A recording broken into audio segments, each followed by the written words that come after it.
Chapter 4. And in that day 7 women shall take hold of one man, saying, We will eat our own bread and wear our own apparel, only let us be called by thy name, to take away our reproach.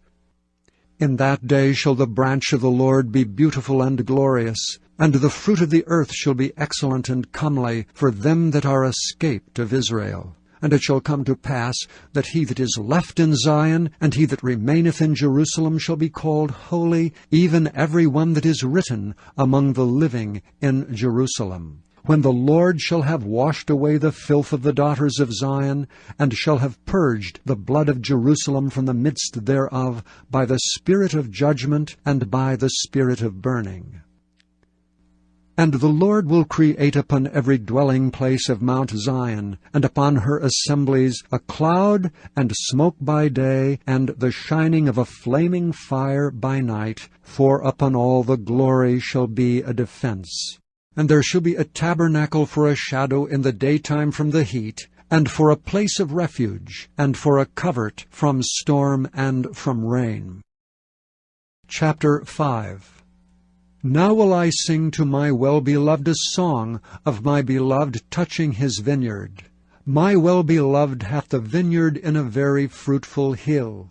And he fenced it, and gathered out the stones thereof, and planted it with the choicest vine, and built a tower in the midst of it, and also made a winepress therein. And he looked that it should bring forth grapes, and it brought forth wild grapes.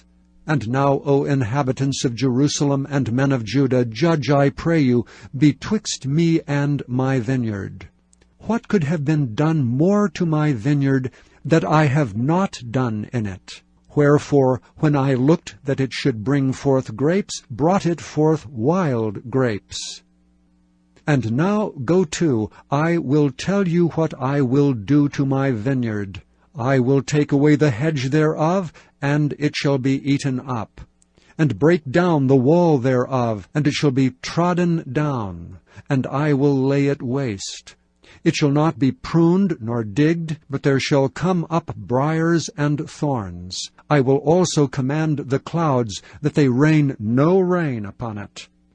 For the vineyard of the Lord of hosts is the house of Israel, and the men of Judah his pleasant plant. And he looked for judgment, but behold oppression, for righteousness, but behold a cry. Woe unto them that join house to house, that lay field to field, till there be no place, that they may be placed alone in the midst of the earth. In mine ears, said the Lord of hosts, of a truth many houses shall be desolate, even great and fair without inhabitant.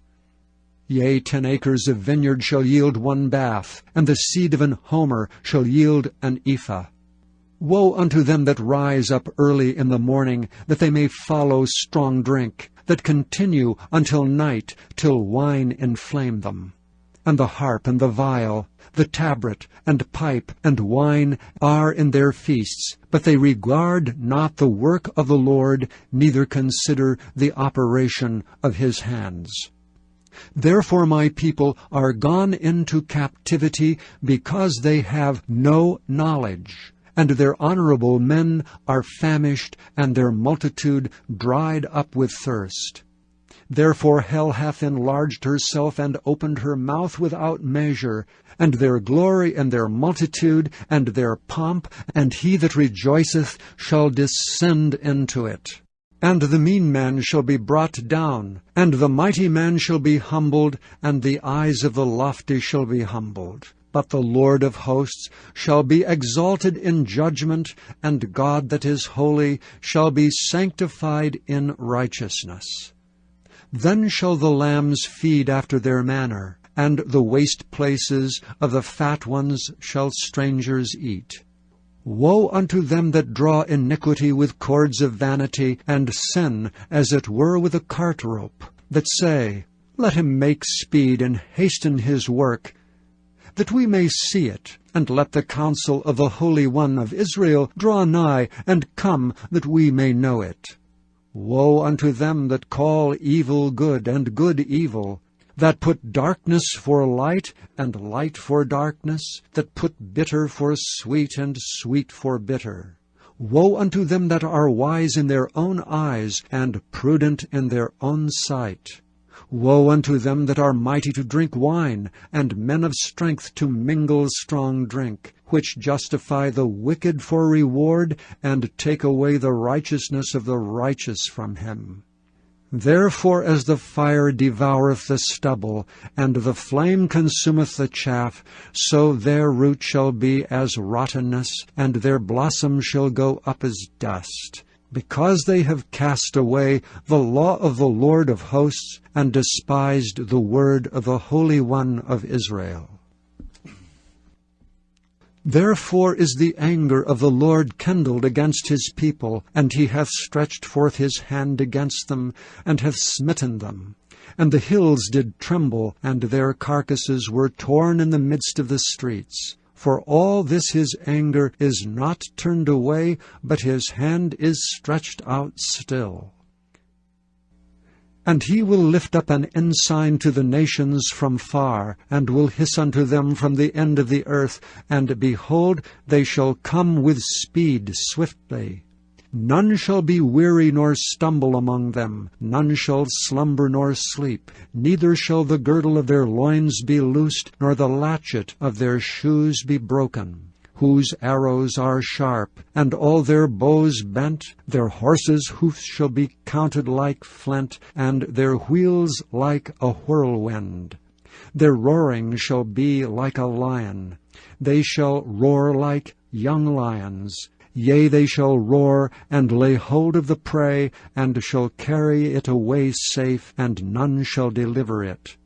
And in that day they shall roar against them like the roaring of the sea. And if one look unto the land, behold, darkness and sorrow, and the light is darkened in the heavens thereof. Chapter 6. In the year that King Uzziah died, I saw also the Lord sitting upon a throne, high and lifted up, and his train filled the temple. Above it stood the seraphims. Each one had 6 wings. With twain he covered his face, and with twain he covered his feet, and with twain he did fly. And one cried unto another, and said, Holy, holy, holy is the Lord of hosts. The whole earth is full of his glory.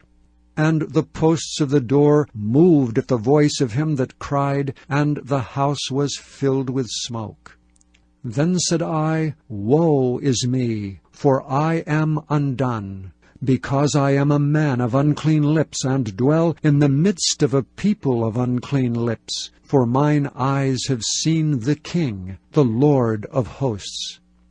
Then flew one of the seraphims unto me, having a live coal in his hand, which he had taken with the tongs from off the altar, and he laid it upon my mouth, and said, Lo, this hath touched thy lips, and thine iniquity is taken away, and thy sin purged.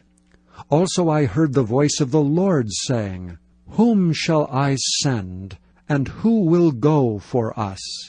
Then said I, Here am I, send me. And he said, Go and tell this people, Hear ye indeed, but understand not, and see ye indeed, but perceive not. Make the heart of this people fat, and make their ears heavy, and shut their eyes, lest they see with their eyes, and hear with their ears, and understand with their heart, and convert, and be healed. Then said I, Lord, how long? And he answered, Until the cities be wasted without inhabitant, and the houses without man, and the land be utterly desolate, and the Lord have removed men far away, and there be a great forsaking in the midst of the land. But yet it shall be 1/10, and it shall return, and shall be eaten. As a teil tree, and as an oak whose substance is in them when they cast their leaves, so the holy seed shall be the substance thereof.